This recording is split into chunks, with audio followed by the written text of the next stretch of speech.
what is distress tolerance? Distress tolerance. Distress tolerance, excuse me. Distress tolerance is the ability to tolerate and survive crisis without making things worse. Now, think about that again. Is the ability to tolerate and survive a crisis without making things worse. There are skills that they have, and they have some good ones, pros and cons, TIP. You know, I'll give you a little example on the pros and cons. Just say somebody decide that they want to take pills to become numb. What is the pros of that? You think about whatever your situation is. You think about what is the pros of whatever you do to become numb. How would it benefit you or those that surround you? The cons of it. What can possibly happen if you decide to classify your self-harm to become numb? That's one way to look at it. The other, this tab looks uneven. The other is the TIP. Now that's one of my favorite ones, especially the T, which is temperature change. So, and a lot of times I can't remember this. So like, if you're going from 0 to 600 in a matter of seconds, you're naturally are not going to be able to think of the TIP, the pros and cons, the stop skills, because you are in fight and flighter mode, or however they say that statement. So you can't stay focused. So if you can think to use the TIP every morning, the temperature control, like when you first get up, splash cold water in your face. Oh yes, it is very annoying, but whatever that you might have been dreaming about or that agitated you or you're going through a moment, once you splash cold water on your face, it helps bring you back to civilization.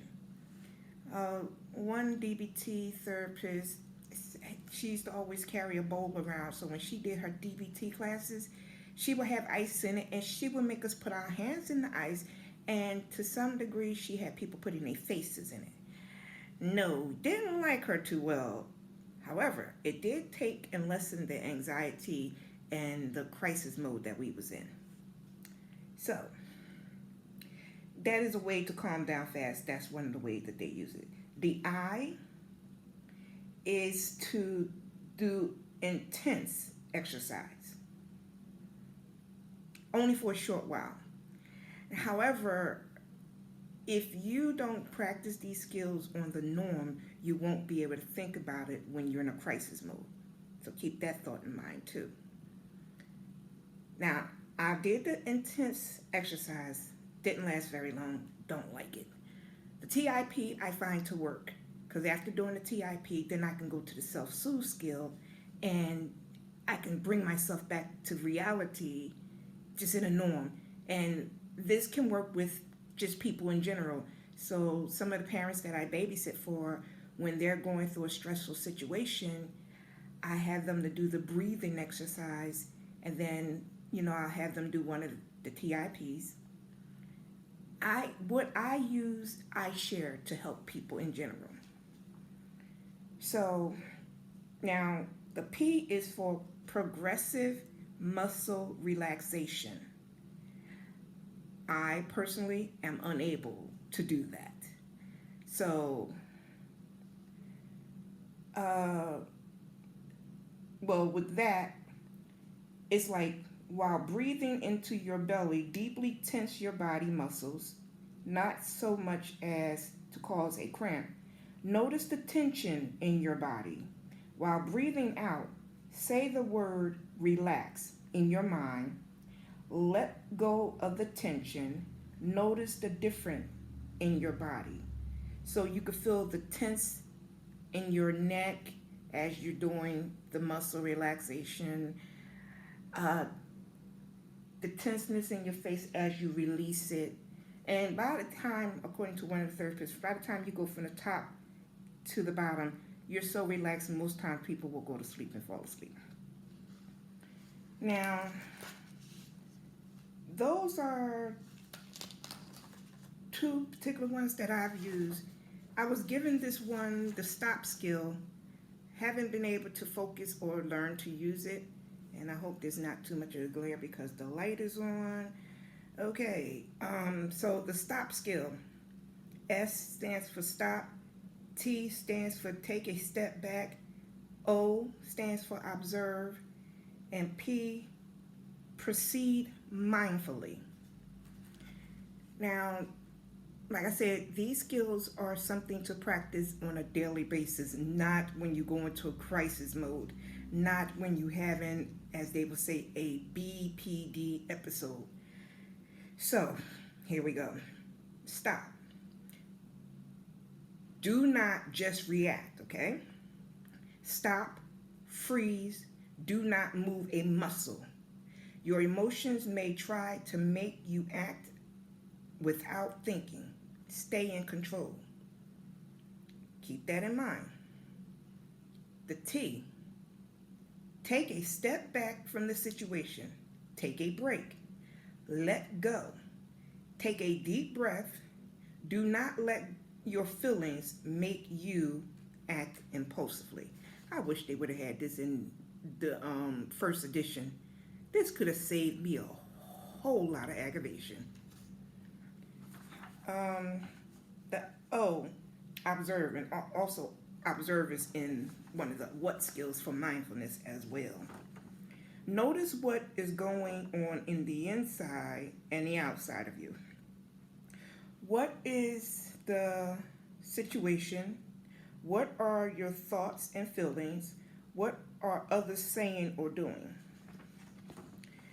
Now, if you're at a point that you're in a crisis mode, you're not going to be able to observe anything other than you want to beat the person up and get them out of your face and do whatever so you don't have to feel whatever's going on.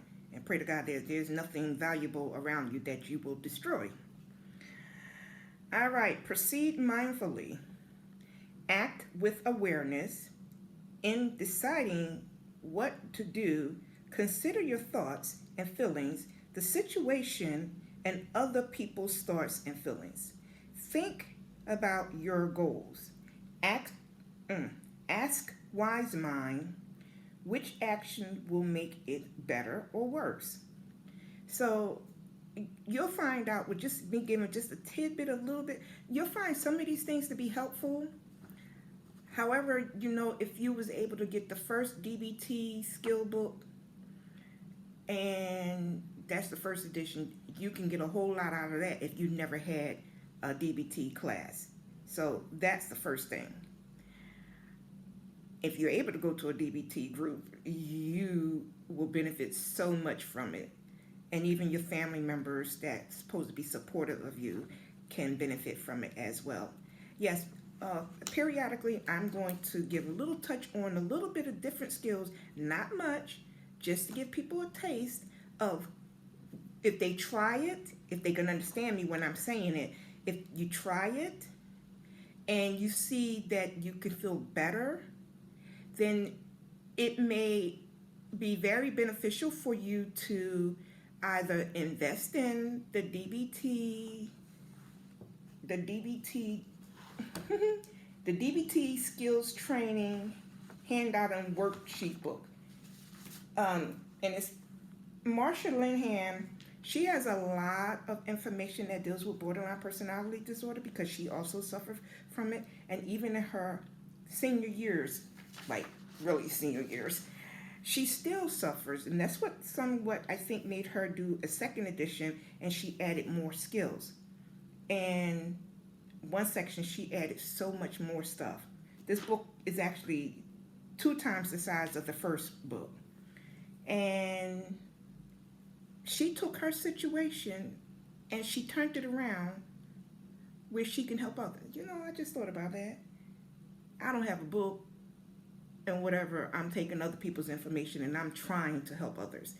However, I'm going to say it made me feel okay, and then it didn't make me feel okay, because when she stated when she came public with her having borderline personality disorder, she was like, she still struggles. Sometimes she still want to ride her car off a bridge, or whatever self-harm behaviors that she wanted to do to lessen the anxiety of whatever that she was going through.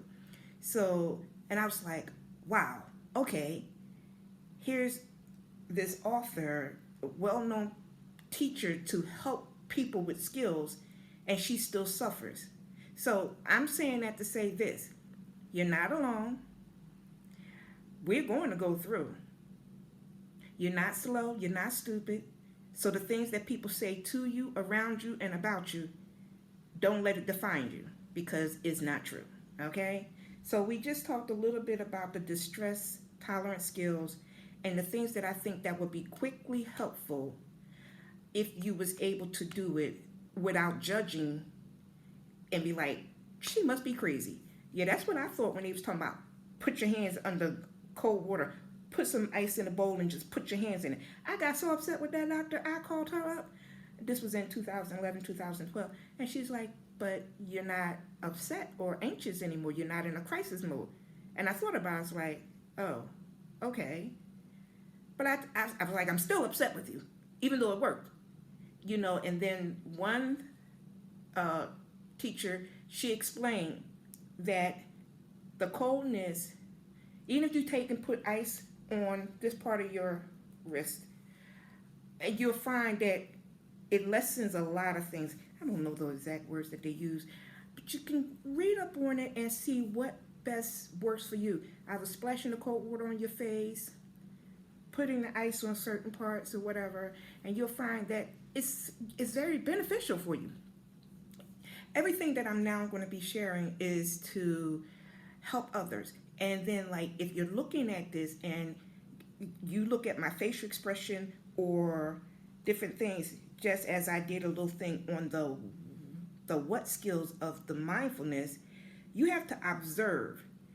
Focus on what I'm saying, not on the body gesture, not trying to put a label on my look. Just observe and notice what you hear. Try not to observe what's behind me, unless, in order for you to stay focused, just say you decide that you want to look at Dino.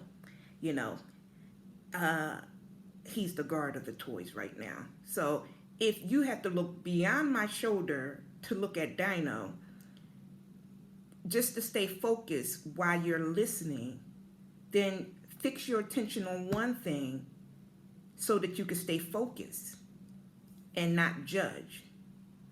Because not judge me and not judge yourself, especially if you're unable to complete one of the skills and let it be effective in your life. Okay?